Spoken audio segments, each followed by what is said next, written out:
Ladies and gentlemen, welcome to Hero Movie Podcast, your greatest source for superhero movie discussion in the multiverse. My name is Adam Portrais, and I'm joined as always by Sean Keenan. In 1994, Heidi thinks David Hayter was a beautiful man. And of course, Bruce Leslie. I'm a prickly pear. And guys, is Utah really the beehive state? Sure. I do not know. I have no idea. I did not do my due diligence on that. I am sorry. You know I saw the big sign. It said, "Welcome to Utah, the beehive state." And I thought that was a lot of effort to go into for a state nickname. Yeah, it's you know, it wouldn't be the most bizarre thing in this movie. Folks, today we've got a little something special for you. Now, a good person who we've known for some time now.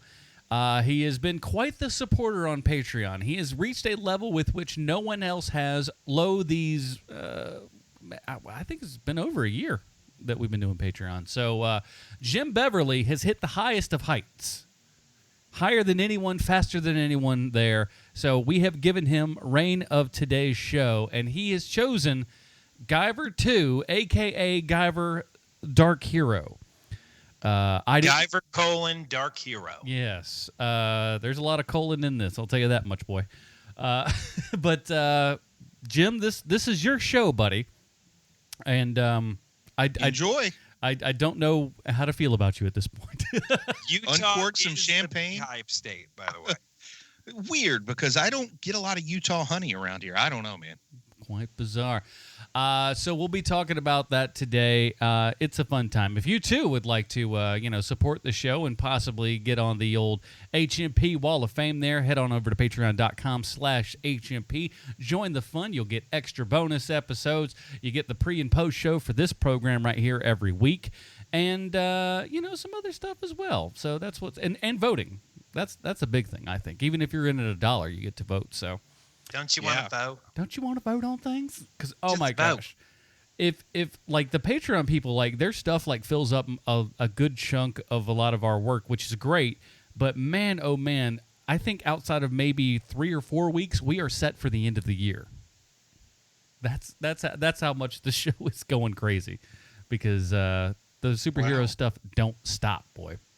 It don't stop. 21 Jump Street was right. The nerds have taken over. It's not even close to an exaggeration. But we do have a couple of emails before we get into the show here regarding last week's episode. Let's go ahead and open up the old HMP mailbag. Bale's here. All right, so let's look at a couple things here. Maria wrote us last week, and we didn't get around to it because, gosh, the show was just too darn long. But we do want to cover it here, and it's regarding Spider-Man. Hey, guys, I just got home from seeing the new Spider-Man. It was great. I think Tom Holland is probably the best Spider-Man yet. I think what made him so good was the fact that he was so young. He's so incredibly believable playing a 15-year-old. Michael Keaton was an awesome villain. I have a few questions for you. Number one, why do you think they didn't start the whole thing, the whole getting bit on and Uncle Ben dying thing? I like that they didn't, as they've been told already, but what do you think the reasoning was? Number two. Okay, hold it right there, right. and We'll the go next shot by questions shot. will come next, okay? Right. So, Maria, to answer your question, because we've already seen it, 4 times in movies? At this point. Yeah, and everybody knows Spider-Man's origin at this point. If you're in the movie theater watching Spider-Man, you know how he got his powers. I think it was absolutely pitch perfect the way they did it. He's already been introduced in Civil War having his powers, so to go backwards and make this take place before then, I think wouldn't have been the best way to introduce Sony's involvement in the MCU. Yeah, and by the way, Maria, I agree with everything that you've just said previous. So I'm sorry, continue. No. But I it's like no one goes. If you see a movie with Santa Claus in it, no one just goes, "Who's this Santa Claus fella?" Could you be a little bit more specific? I'm not sure who this person is, so I think that's kind of the case. Maybe that's our superhero movie. Is we have a Santa origin story. I like that. Don't give him more. I've got a spec script already written for that, man. Knowing you, that would not be like, honestly, it's a joke, but it might not be a joke coming from you. Anybody else? Go listen to the Christmas episode of Heroes and Villains. Oh my gosh! I already have. I love it. It's a great episode. I'm not kidding. I love that Santa episode. Claus. Thank you. We did have the. Did you, Bruce? Not only am I a friend, I'm also a fan. Oh, you're too sweet. I look. You know, I'm an Infinite Santa fan. Ultimate Santa. You know, I love that crap. She continues. Number 2. I don't know if I missed it, but was there? But what was Michael Keaton's villain's name? The Vulture. I didn't read in the comics. That's a good point, though. Do we really ever hear him called the Vulture? I can't remember. You do. It's at the very end of the movie. Peter Parker leaves that note for the cops. Hey, here's that Vulture guy. Okay. I had forgotten myself. And there's no article. He's just Vulture. Ooh, like Prince. Number 3. At the very end of the first bit of credits, it showed a prison scene with Keaton and the guy who plays Nacho from Better Call Saul. What's that about? Is it the guy who plays Nacho going to become a villain? I'm confused. Thanks, and keep being awesome, Maria from upstate New York. Yeah, we covered a little bit. God, I hope so. We covered it a little bit in the episode, but yeah. Yeah, he's Matt Gargan, who's known in the comics as Scorpion. Thus the scorpion tattoo on his neck. And I think that, as long as it's Marvel, it's gonna be great. I think they have the perfect actor for it. That dude is awesome. I love Nacho on Better Call Saul. Yeah, me too. Yeah, as long as Sony kind of knows its place, if you will. What a weird way of saying that. I think, stay in your lane, Sony. I think it's apt though, because I think Sony just goes, "Oh no, we got this." I mean, look at the Venom verse that they're trying to put together and all that other garbage. I think as long as they don't just go, "Oh, we got this. We know what to do. We're Sony, and we had a great thing with Spider-Man: Homecoming. We can do no wrong." What do you mean we're doing wrong? So I could just imagine like a quick text from Kevin Feige to Amy Pascal. Hope you brought some Sudoku books because you're not going to have much to do on set today. God, I hope that's an email that goes around. I really, really do. How are you good are you at bringing twiddling your your own thumbs? Sudoku puzzles, or should I bring? KF. Don't let her pass the craft services truck. But to answer your question, Maria, because I think there's a question behind that question, I think that Scorpion is a great villain to have for another Spider-Man movie, because we've never seen it in a live-action movie. And, one of the things that I think a lot of comic book dorks, like the three of us and you, are sick of is seeing the same thing over and over again. I think that exploring other territory is a pretty good idea. And, maybe you do bring back Green Goblin, but you bring him back for the final third movie, you save him. Now let me give us a Kraven, for heaven's sake. We've been denied Kraven way too long. I want a Kraven. I think it's easy to do. Let me ask you boys this.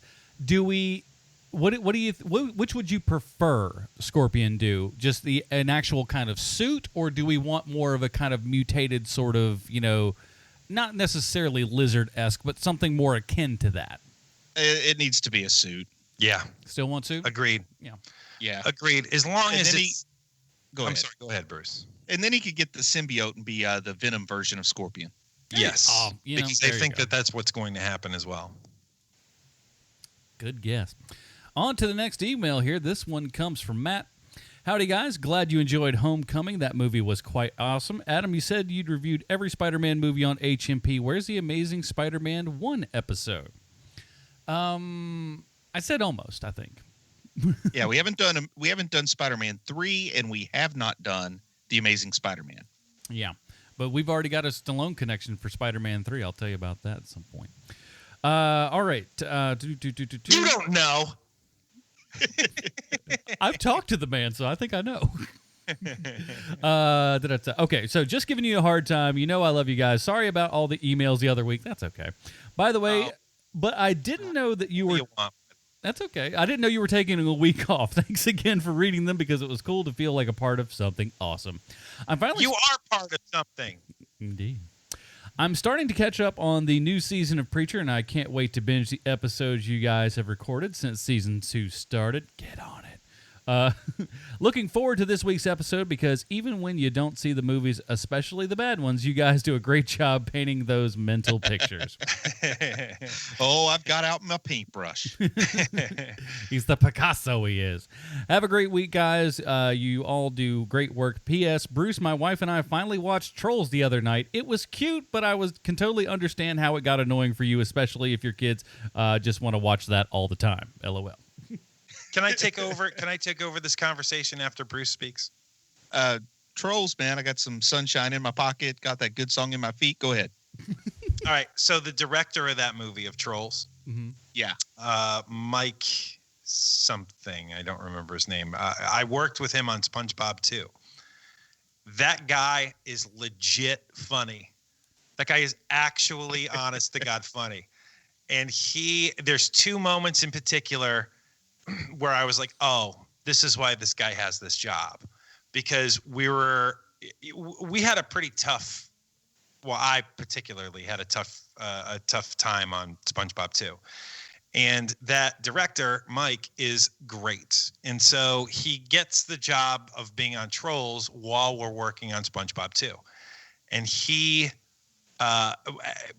talking about it on set one day and he goes, I wonder what the guys who used to pick on me in high school think when they read stuff like this. And he goes, they're pretty happy and enjoy their life.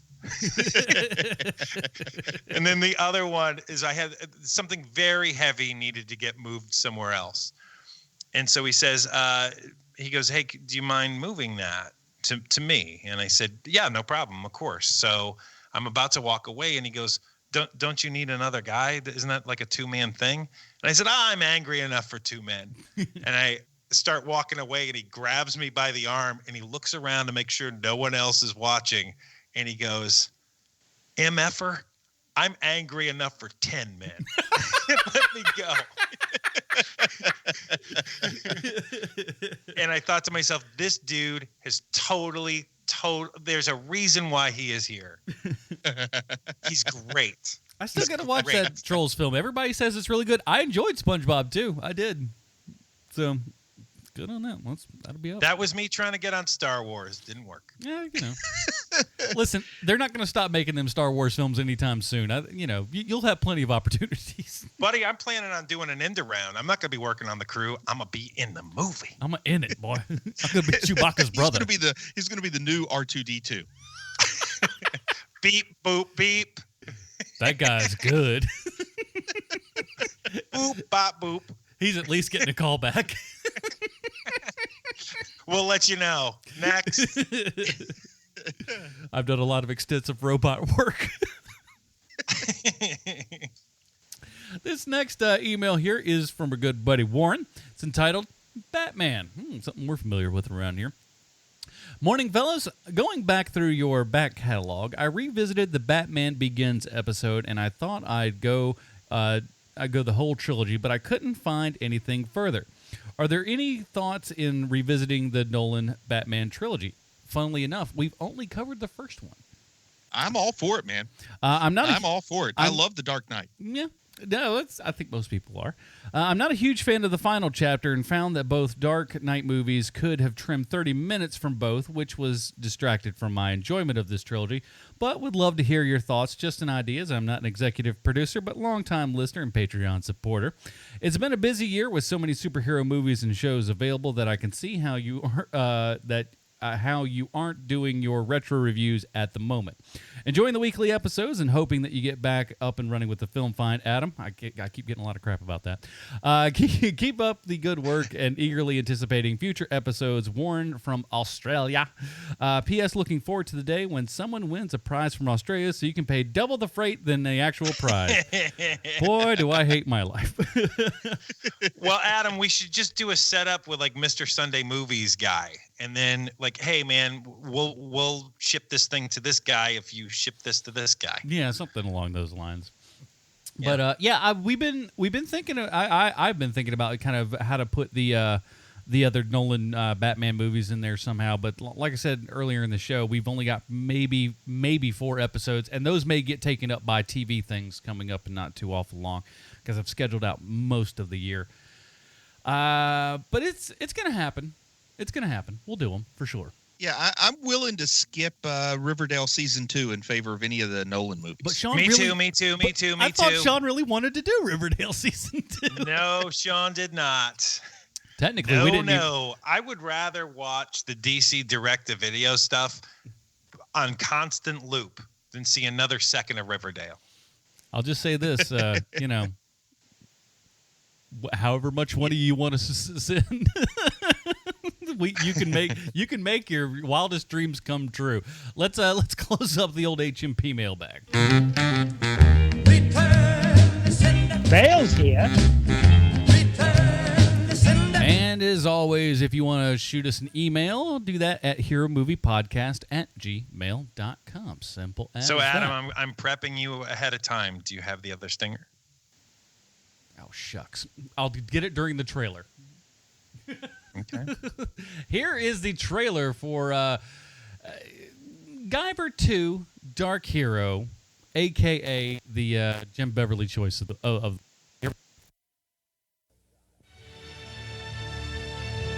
The Guyver, an alien force that fights evil on Earth.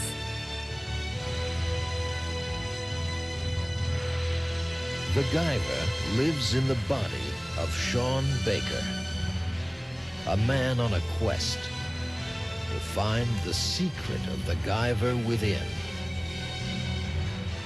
He's discovering his destiny. The mysteries of the galaxy, and an evil with powers as great as his own. To save his friends, mankind, and the Earth, Sean Baker must again become the Guyver. He is the only one. The last hope to defeat the predators of the galaxy. The final battle for the fate of the world begins.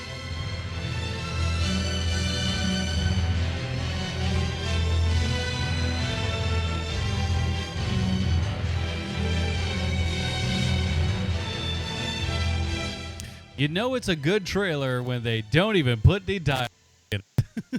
What a great old trailer. I love it. They're just like, it's what it is. That is the trailer for Guyver Dark Hero, a.k.a. Guyver 2. Here is the IMDb plotline. Sean Baker becomes the unwilling host to an alien bio-armor known as the Guyver. A year ago, he destroyed the Kronos Corporation, an organization of mutants who hunt the Guyver. Now he's trying to find the Guyver unit forces him to fight and kill evil. He's led to an archaeological site where scientists discover an ancient spacecraft. He must fight the Kronos again before they discover the secrets of the Guyver's origin. This is starring David Hayter, who I think most people would probably recognize as the voice of Solid Snake in all them their Metal Gear Solid movies, and a couple of other people, most of which you haven't heard of. Directed by Steve Wang. That's not a name that I made up. So let's get into it here. Bruce's comic book connection. All right, Bruce, what do you got for us? Well, Salt Lake founder Brigham Young thought Utahns should be productive and self-sufficient like busy little bees. So much so that early Mormons referred to the proposed new state as Desiree, a word from the Book of Mormon said to mean honeybee. They settled on Utah, but vestiges of the early Mormon pioneers' affection for the Apis mellifera can be found everywhere, from the state sill to its nickname, the Beehive State. So that answers any questions I had about Utah being the Beehive State. Now, here's what I've discovered about the Guyver. It is based on a manga called Bio Booster Armor Guyver. It's a series that is written and illustrated by Yoshiki Takaya, or Takaya. I'll get it right if I try enough. That's what I keep telling myself. But the Guyver itself is a symbiotic, techno-organic device that enhances the capabilities of its host. Something called a zoonoid escapes from something called Kronos with some things called Guyver units. One of the lost Guyver units, known as Unit 1, lands near two young high school students. One of them is Sho Fukumachi, and Sho accidentally activates the unit, which then painfully merges with him. Over time, Sho learns more about the Guyver and its abilities. Think, let's just say, a teenage Japanese version of Greatest American Hero here. Now, the Guyver is virtually invulnerable, with its only weak point being the control metal, which becomes important in this movie.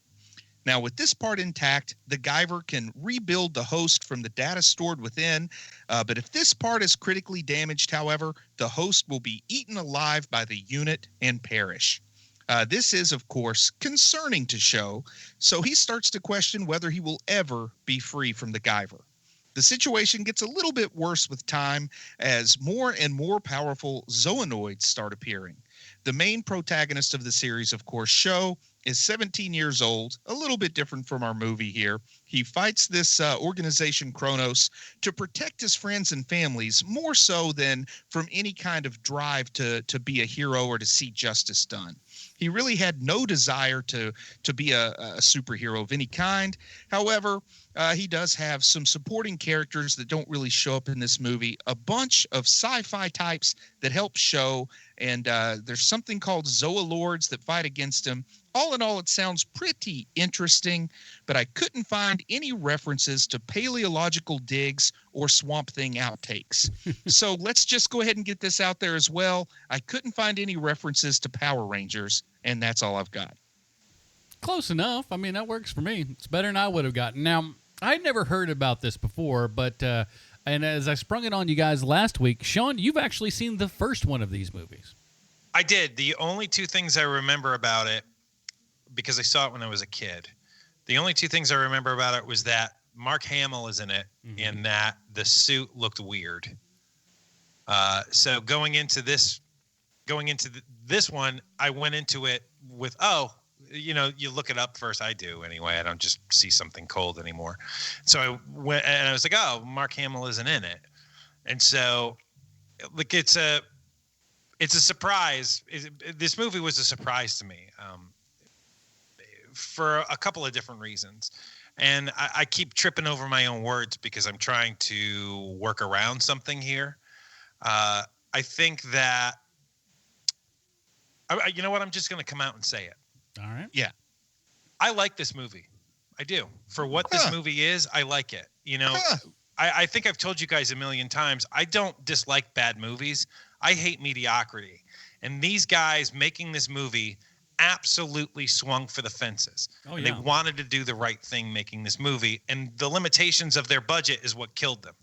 You know, they tried their best. It didn't work out great, but for what this movie is, you're not going to make a movie as good as these guys did for the amount of money they made it for, especially with something where, you know, there's a science fiction element. They're going for a little bit of a horror element here.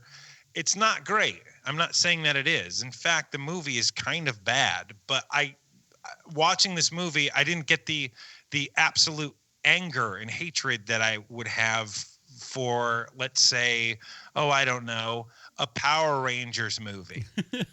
Interesting, because I kind of felt like this was a Power Rangers movie. I know that the dude looks like a Power Ranger just because it's the limitation of the costume. But I guarantee you, if you gave these guys $30 million, they would look that suit would look 1,000 times better. It also the concept of the creatures that he fight against. They're a lot like Rita Repulsa's little minions. That's funny because to me it feels a little like Teenage Mutant Ninja Turtles. You know, when they're not fighting the Foot Clan, they're fighting like, you know, weird sewer creatures a lot of the time, at least in the old Mirage comics.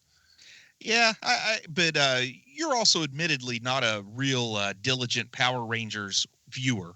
That's so true. it might be, you might miss kind of the concept of just how much these sort of, okay, we'll take a random animal and turn it into a monster, and that's our creature, because they do a whole lot of that here, and I guess that's why add they're a called couple zoanids. tentacles and maybe an armor extra too, and there you go. Yeah. Yeah, I mean, for the kind of filmmaking that this is, because they can only shoot like they're not shooting take after take to get it right, because they can't. They don't have the money for it. So what they did instead, and I can tell just by watching this movie, is they blocked everything like it was a stage play, and then they shot it, so that they didn't have to do retake after retake, because they didn't have the money to do it, because they're shooting it on film, and so they didn't have the luxury of like, oh, you know what, we didn't get that exactly right. I mean, there's going to be a few takes, but there's not going to be 10 or 15 that you would generally have on a movie like this. And not only is the budget low, I think the budget I saw was $1 million. Yeah, just under. But you also have to think that some part of that's licensing. I mean, it might not be a big part, but we're not going to see $1 million on screen either, because there's, even if it's a small amount, you still have to pay to license this property. Right. And with that in mind, this is the movie we got. It's not, again, I'm going to say this over and over again. This movie is not a good movie, but it's the kind of bad movie that I like to watch. Like if we didn't have this show, let's say everything goes wrong and Adam decides he's going to fire the both of us. Oh, what a dumb move on my part. I'm going to go ahead and open up my schedule then. I would, if this movie was on, I would watch it. I know I would. So what I'm hearing that this kind of sits with you the same way that Nick Fury movie sat with me. Exactly right. Yes. Exactly right. Because, a lot of this is bad. Like the dialogue needed so much punch up.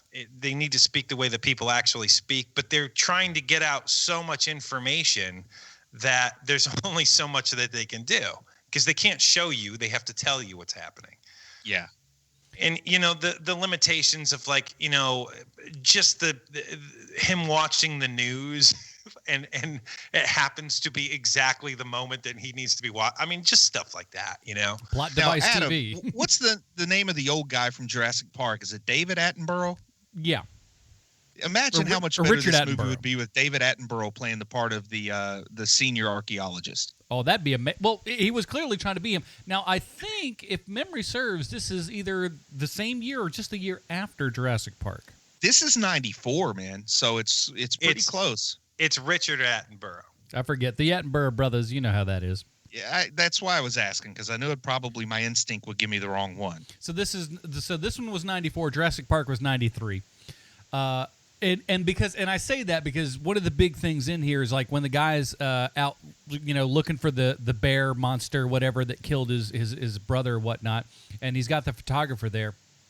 The photographer does go with the line, shoot her. So I'm just like, feels like they just plucked that right out of Jurassic Park. And even though this was shot in the U.S., I don't know about this one, but did the first one have Japanese financing? I mean, was it a Japanese production ultimately? It is, yes.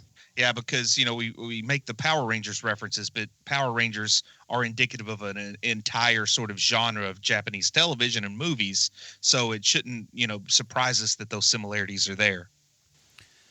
Yeah, and now and like I said, I think the biggest thing in this is what they did with the amount of money that they have. There are some things in this that just look like the ultimate big budget student film. And then there are parts of it that, like, some of these creature effects are really, really good, especially the ones that speak. I was kind of blown away on how good that was. You're talking about where they got that leftover predator mask and used it. Yeah, it's kind of predator creature from the Black Lagoon. Clearly, that's what they're implying, even in the trailer. I mean, like, I don't even think they're implying it. I honestly think they got a discount on one of the old predator masks and just reused it. Maybe they did. I don't know. Warner Brothers is auctioning off I don't know the answer to that. You know how stuff goes. Come on, man. You work on movies. Weirder things have happened. That'd be like just going out and getting a William Shatner mask and putting it in your movie. Flipping it inside out. Yeah. So one of the things that I wanted to talk about is David Hayter himself, right? So David Hayter is a super Renaissance man. Like, he really is. Yeah. You know, he's not the best actor. He's not great in this movie.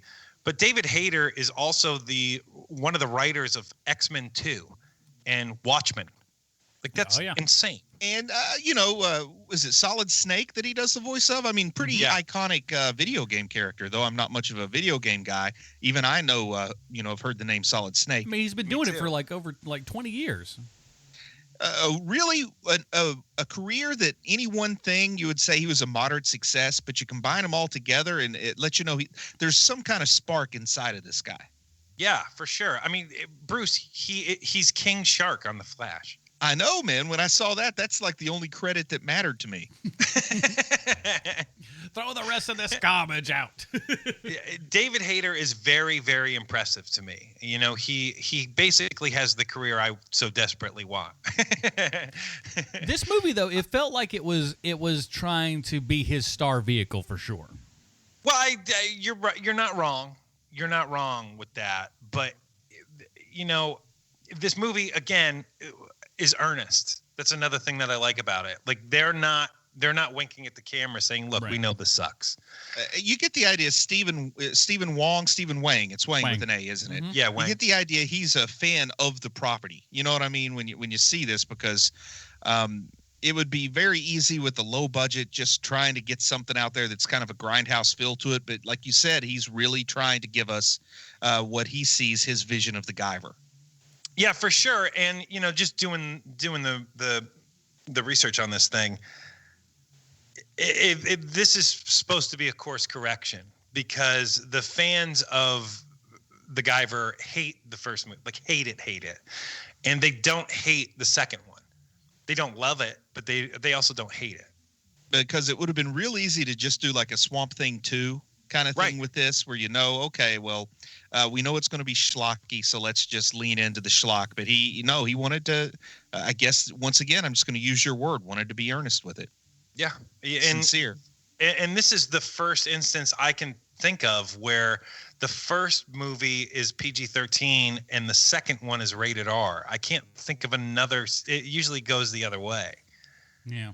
Now, he co-directed the first Guyver movie, and that, I think it was one of those, he probably wanted a little bit more, power to work on this second one, so he's just like, all right, I'm going to do this. And by the way, Bruce actually did special effects on Predator, so he just may have just yanked it right off set.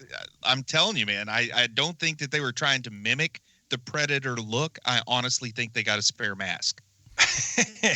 Here's the thing, though. Predator didn't have those lines of dialogue. I'll tell you that much. They improved. Well, all they needed was for Hayter to say he didn't have time to bleed, and that would have made it better. He would be a governor now. He'd be Governor Hayter now of Utah. This is where you messed up in your life, David. How do you feel? Never argue with the body, Ventura. But I'm going to tell you, though, the costume. Is this essentially the same costume that was in the first one, Sean? I remember the first costume being clunky like this one, yes. Because I can't imagine this costume. This is an example of trying to be too faithful to the source material. This is somebody who really loves the manga or maybe the anime. I don't know if the anime came before or after the movies. I don't have my timeline there. But they tried just a little too hard to be faithful. And I got to say, the first thing I think, in that little opening scene with the Barbie dolls made out of cocaine and the Guyver shows up and kills everybody, the first thing I think is on top of his head is the sort of thing that a male cricket needs to ensure that the cricket species continues to exist. That is not something you want to put on a helmet unless someone absolutely demands you do it. Yeah. This is during the time also where it was more important to the movie that the costume looked good in still photography, and it didn't matter so much for the movie itself. And those long blades on the elbows, once again, when you're drawing a manga, and manga loves the angles and the lines and the shape and the flow, but that doesn't work always in live action. Mm-hmm. But man, do those not just seem like the most impractical weapons ever to have blades coming out of your elbows? Especially when the Guyver's got to drive a car. Oh, man. Well, it also, there's I can nothing. see him running through a crowded street, just slaughtering everybody on either side of him. There's nothing practical about the suit at all. I mean, if you were really going to have alien technology inside of you, you would think that at the very least there would be a mode of transportation included in the technology. I want to see like laser beams and stuff, you know, maybe you send out some sonic bombs or something. I want to see it a little more Iron Man and a little less Iron Maiden, I guess. Hey, he's got some lasers. He's got one on the top of his head where he wrote out the Guyver on the wall. But so far it's a laser printer and then he can use it to interface. But then when it comes to fighting, he's relying on the same weapons that, let's just say, William the Conqueror used to conquer or to win the Battle of Hastings in 1066, only without as many trebuchets. Damn it, Bruce! I was about to say the same exact thing. But doesn't he cut through a fence or something at some point with the little laser head deal, like right there at the beginning? You know, maybe, but come on, isn't that like a weird misuse of resources when you use your laser to cut through a fence that you probably could have jumped over? This goes with everything like that. Like, why doesn't Voltron just pull out the blazing sword right away? Like, it's the same thing, you know? It's because the Guyver is a showman. We got to tussle around a little bit before we get to the good stuff. Oh, it's like professional wrestling. He knows that he's got a laser, but you know he's going to put on a show for the people. People pay good money to sit in this swamp and watch us go at it. And man, it really did bring back some Swamp Thing memories when they're fighting in the water in those bad rubber suits. I shouldn't say bad rubber suits. They were bad rubber suits in Swamp Thing. They're passable rubber suits here, but boy, Swamp Thing was 12 years earlier or something. But it really, I had a Swamp Thing flashback. I wanted to see the little kid in the thick glasses say, "There goes the neighborhood," you know? Yeah. I loved how. I'm sorry. Go ahead, Adam. I loved how we started out. Like, I mean, just from like a scene, like a different scene thing. I also liked how the movie started in like a John Woo warehouse from like Hard Boiled or something. Yeah. It was just so great, that just kind of blue sort of look and everything, random thugs. And just, I'm going to beat these guys up. And I really thought this was going to be about the Guyver bringing down like the big boss of the drug cartel. You know, this is a weird, kind of a weird opening vignette. I kind of expect this to be sort of bookending the movie, but it's just, they want to give us an example of the Guyver being really tough. And who better to kill than drug dealers? They want to show him killing, because that's a big part of this movie, is this time Guyver kills. But they also want him to kill people that we can have no sympathy for, and then they just sort of disappear. And he goes to Utah. I mean, we're like on the docks in New York with Barbies made out of cocaine. Next thing you know, we're seeing an old hunter guy claiming he saw a werewolf. Which, by the way, I don't care how drunk you are, a rhinoceros does not look like a werewolf. I love going back for half a second. I love the conceit of the Barbie dolls being made of cocaine, and then I love it. Then you boil them down, burn them down, and it's 100% pure. I'm like, 100% pure. In what world does that take place? It reminds me of that movie where Cheech and Chong had a van made out of marijuana or something. Do you remember that? I don't remember any of those. I'm too young to have seen Cheech and Chong movies. No, you're not. But anyway, they also have this scene of him breaking up with his girlfriend because the Guyver kills. Yeah. And you know, the girlfriend here has the same name as the girlfriend from the manga. And they also, you know, they cast it appropriately to match with the character in the manga, which is kind of cool. Yeah. But it also seems like, you know, you're on a tight budget. Couldn't you just have him like reading a Dear John letter with a woman's voiceover? Like, they really went to some trouble. Is that the same actress that played her in the first movie? I don't know, but that also seemed like I'm expecting the ex-girlfriend to show up again, like to be the hostage at the end or something, but she's just gone. Tying up loose ends, man. Look, mistakes were made. I'm just thinking, you know, even I don't know what the guild minimum rate is for one day of shooting, but even like $300 I could have saved, man. Put it towards a laser beam, a better laser beam for the Guyver. You either get this girl or you get one singular laser beam. Which do you want? I mean, how much is a video toaster? Like $2,400 back then? They're 1/8 of the way to a video toaster if they cut that scene. Oh man, are you kidding me? You know how many star wipes they would have used if they had the technology for a video toaster? I love Star Wipes. That was the name of my old intramural dodgeball team. The Star Wipes.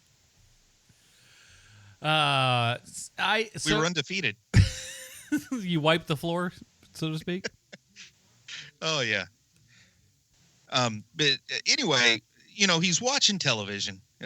I guess I don't know. Do you drown your sorrows with Inside Edition? I mean, this is clearly Maury Povich's show, Inside Edition, that they're showing us here, right? Yeah, it's a little Inside Edition. I love this scene so very, very much. I can't even tell you. Like, this is the stuff where every bad action movie has it in it. Like, whether you're watching Stallone and Cobra or, Guyver, Dark Hero, where I turn on the television, the information is being conveyed that needs to be conveyed, and immediately shut off the TV. It's a trip to Exposition Island.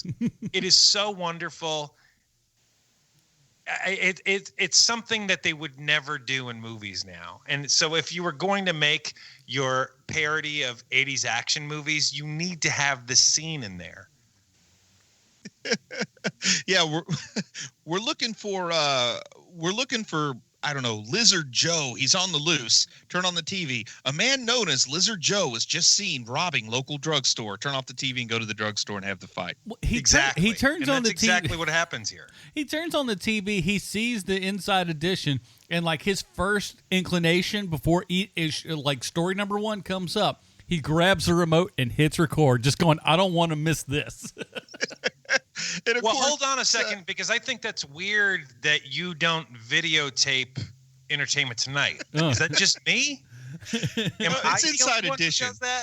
It's Inside Edition, man. But here, I think they call it interior exposition or something. They try to get as close to Inside Edition as they can. Might as well. Well, they have, because it is the 90s. There's a big red X there, and it's expose.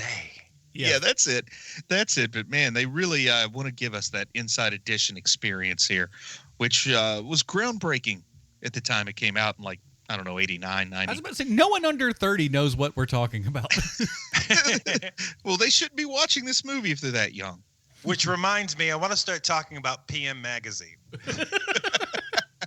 Oh, did you ever do any shoots for PM Magazine, guys? No. Me either. But I do like it, though. He has a dream. And apparently he stole some child's crayons to draw a picture of what he saw in his dream. Then he watches this guy that saw the guy that saw the werewolf, who also maybe draws a picture of the werewolf, which clearly is a rhinoceros. And then he goes to a local roadside convenience store. And once again, just like you turn on the news at the exact moment when you walk into the local roadside convenience store, the exact moment the lady from the archaeological dig you're interested in is in there shopping, you show this woman traveling alone. You look like a drifter who just hitchhiked your way across America. A handsome drifter. Mm-hmm. You pull out a drawing that looks like it was done with a stolen crayon. And then she goes, "Oh yeah, come on, just jump in my car. I'll take you back to the dig." I've got to tell you, a young 20-year-old woman alone. Sorry, who was talking there? You. Oh, sorry, guys. Go ahead. I keep doing that more and more lately. I've really got to get better at that. Anyway, I could have spent another 45 minutes inside that general store. I love that scene so much. It is my favorite part of the movie, which I know is not the point, but I love that the guy who runs the place is like, "We don't like your types around here." And then there's the old guy behind the Guyver, Sean Barker, who he's just fumbling with money and listening to them, and then fumbling with his money again, and then listening to him. Has his shirt unbuttoned to his belly button. Yes, I love that. And then a woman who looks remarkably like my ex-wife walks into the general store, and she happens to be working on the dig. I love everything about that scene. And I also like it, man, that just showing a picture of some crayon drawings is all the credentials you need to get taken to a cave with a potential new discovery in it. But that also explains why when he's talking to the lady at the dig, he goes, "How much is this many?" How much is this many? Yeah. Oh man, but then they go back and it's weird. I've done some various kinds of field research, but I've never been on a paleological dig. But I imagine that it's not quite like this. Like she walks in with a 24-pack of beer and says, "Take this to the commissary."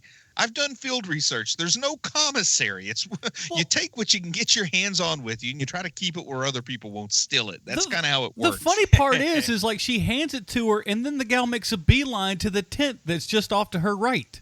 That's like, take this as a commissary. You couldn't walk 2 more feet to your left, you jerk? And if you're within a short drive to a convenience store, you really don't need a commissary. Like we had to hike 6 miles through the jungle to get stuff, and we still didn't have a commissary. Listen, Bruce, bringing back in is the Indiana Jones ways for everybody to be impressed about. I love it. It's actually 6 kilometers, not 6 miles. I apologize. I like to think of the young Bruce Leslie Chronicles all the time. Got a hat and a whip. Man. I had a baseball cap instead. It turned to the sideways. It was that time. I would totally imagine that it was a complete faux pas while you're doing research work to look like Indiana Jones as you were out there. But he is constantly screaming, "It belongs in a museum." When they took my bullwhip away from me, I pouted for a few days, but I got over it. What is the bullwhip budget for archaeological expert? Oh man, they only let the boss have the bullwhip, and I tried to show up with the bullwhip, and they took it away. You haven't reached this level yet. Get back. If you're not wearing a pith helmet, you don't get a bullwhip. Ooh. When you were out there in the field, Bruce, how many Nazis did you run into? Oh, it was all commies where I was at. Of course, those filthy Reds. Oh man, we were there to study lemurs. You wouldn't believe how many alien species I discovered at night. He's just off on another sojourn into the woods. Who knows what he'll find this week? Man, I was so disappointed. I didn't set off a single booby trap all summer. Were you in love with an alcoholic? Well, I loved myself a lot back then. A lot of self-love. Oh, man. But back to the movie here. So, I'm sorry, because I could take us down that hole all day with these questions, so please do. Have either of you guys ever been in a cave? Yes, of course. Not a proper cave. I don't think Steve Wang had ever been in a cave before because, man, these caves are nice. I love it. Lit from every angle. They are super nice caves. I like that. And I like that there's running lights every half a foot. It's so lit. Me too. They even have like a high voltage transformer box in the cave for their dig. These people are in it for the long haul. Can you imagine how long it must have taken them to do that?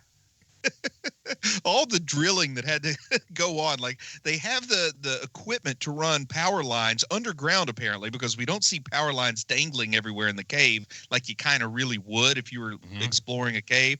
Yet they've got just like tiny little chisels and picks to dig at the rocks for their spaceship. But, somebody came in and bored out like these long trenches under the earth to pass these wires through to wire the place. So good, man. Yeah. Again, to me, this feels like a movie made by people who love movies, and so there's a lot of like unrealistic things about this movie because they just want to make a really nice movie, basically. And so all of the things that we're talking about here makes it even more charming to me.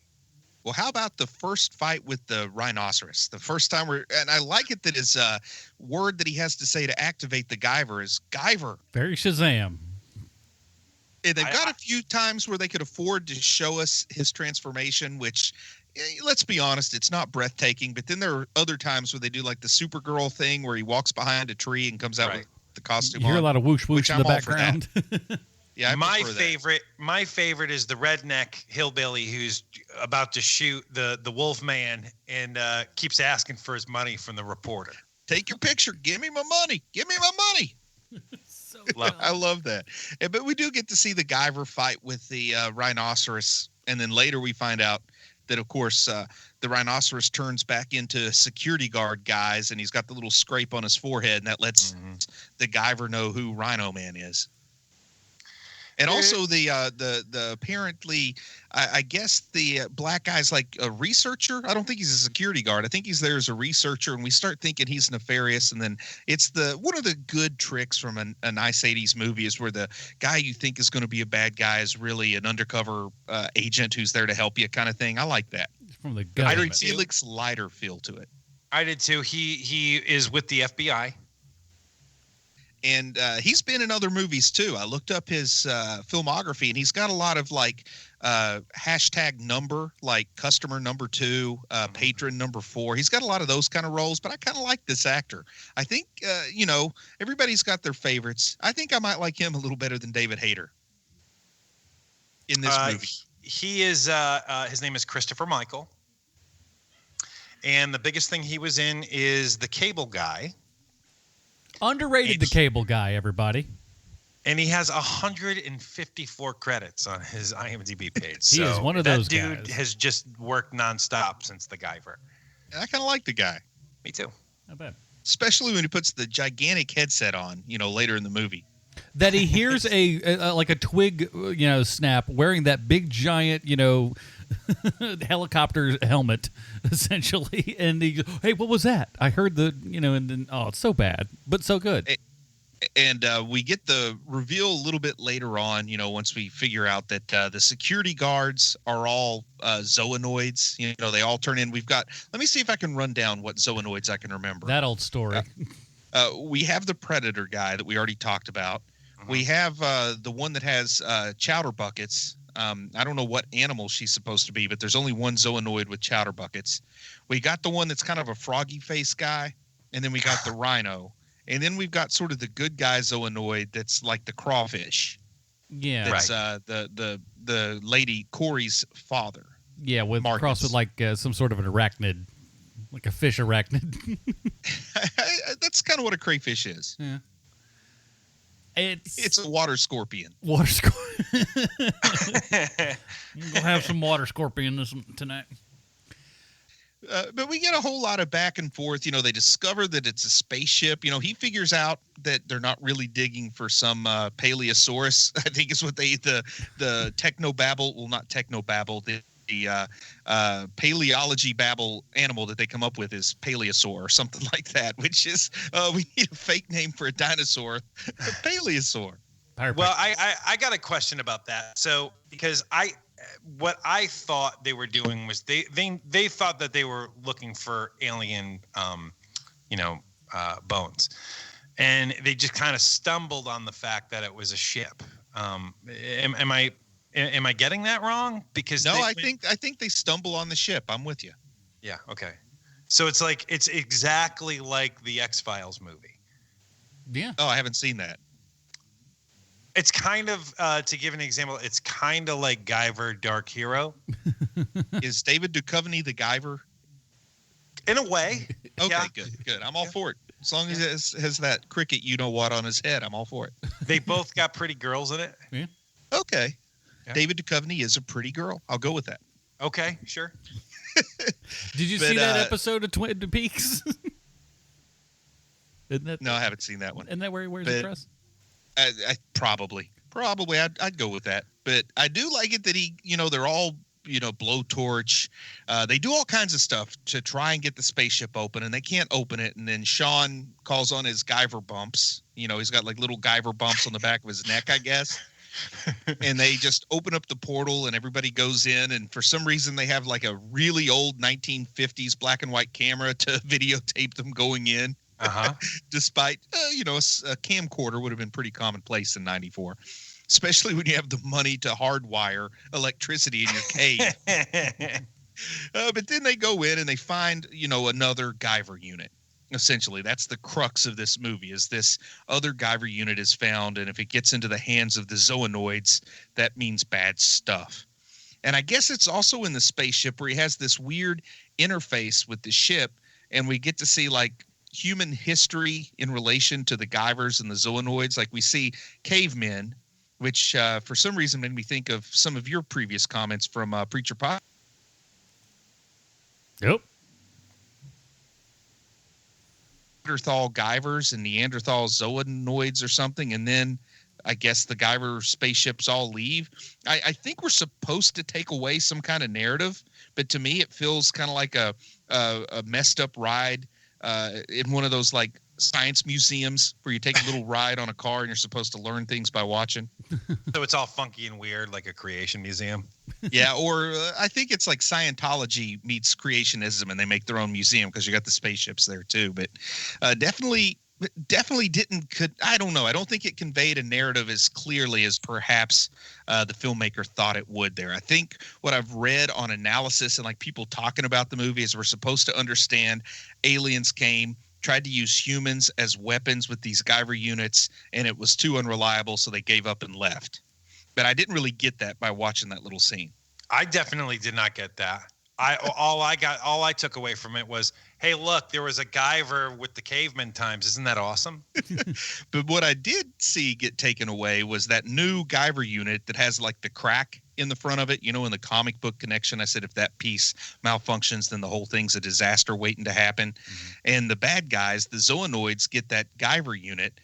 And we get your standard Voltron fight, your standard Power Rangers fight. You get the monster and you get your hero, and you get them powered up and fighting. So the monster's fighting the hero. Then the monster goes into some kind of super mode that makes the hero have to go into super mode. So we end up getting a Guyver Zoanoid or a Zoanoid Guyver. I guess you'd call it a Guyver Zoanoid. You go in alphabetical order there.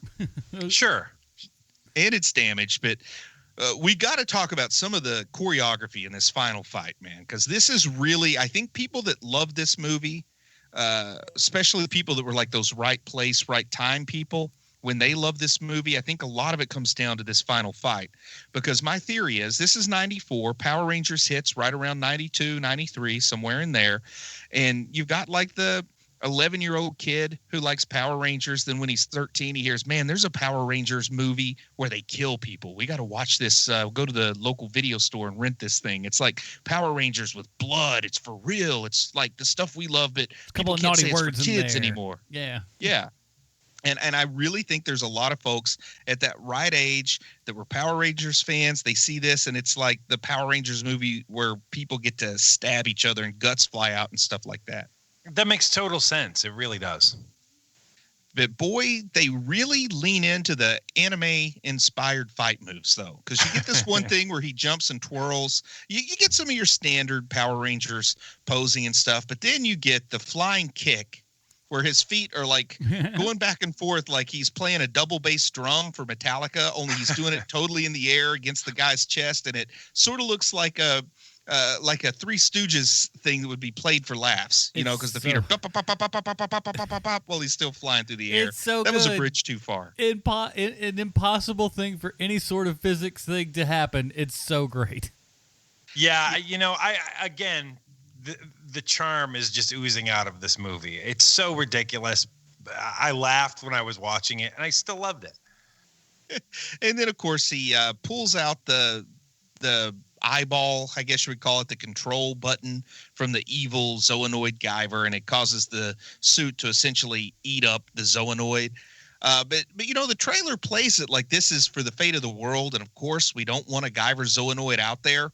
But at the end of the day, he kills one Zoanoid, he keeps the Guyver out of their hands, but there's still like a whole bunch of Zoanoids out there, right? Dude, like, I mean, we're assuming that this wasn't the only 5 of them that existed. Right, because Homeboy comes in and he's just like, there's this, what about Guyver LA? What about Guyver this, that, and the other? And it's just like, there are these all across the country kind of thing.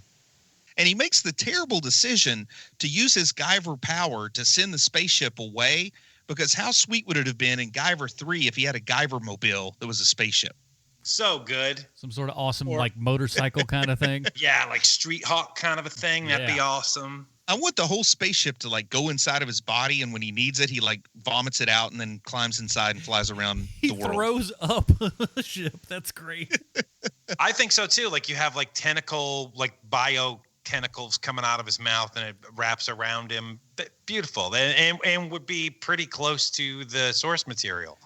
And you know, at the end, the FBI agent tries to recruit Sean to work for the government with his Guyver abilities, but he says, nah, I'm going to go off and do some necking with this girl here. And they jump in her truck and go off and neck, I guess. To be fair, she's good looking. Yeah, I mean, I imagine if you spend enough time in a cave fighting monsters, just about anybody's good looking. Now, I'll say this. My lowest thing for this movie is the soundtrack. It is terrible. It is. And you know who is responsible for the soundtrack to this movie? Lay it on us. Les Claypool. What in the world? I know it. The guy who made the theme to South Park and from Primus, Les Claypool. It's so uninspired. Like, the big thing is, it's so uninspired, and it is this same, like, it's the thing that drags this movie down the most for me. And, like, where action scenes become boring because of the music. And you really realize how big of a component music is to movies while watching this, because the music here is just monotonous and boring and just, I thought it was that Silvestri guy you get when you can't get John Williams. How dare you bespesh the name of Alan Silvestri? How dare you? Yeah, you made the theme to Back to the Future. What's wrong with that? Yeah, exactly, dude. It's like, shut up. You don't even know what you're talking about. But this is bad. The music in this is just awful. It's you know what it feels like to me is that because Les Claypool is pretty famous at this point already. So he's like, look, guys, you've got me for 2 hours. I'll just do it live and just record everything I do as the movie is going. Almost like, like the way that people used to watch movies with the rink-a-tink-a-tink-a-tink as they were watching Silent Where they Hill. actually had the piano player in the theater. Yeah. Exactly. It was the same thing, only this time they had to capture it so they could put it in the movie later. You've got Les Claypool for an hour and 22 minutes. And he got super excited and just kind of kept repeating the same thing because he was so engrossed in the movie. Isn't that how Miyazaki got his start? Was like playing piano in a silent movie theater or something weird like that? I don't know. Man, I hope that's right. That sounds cool. What a cool story.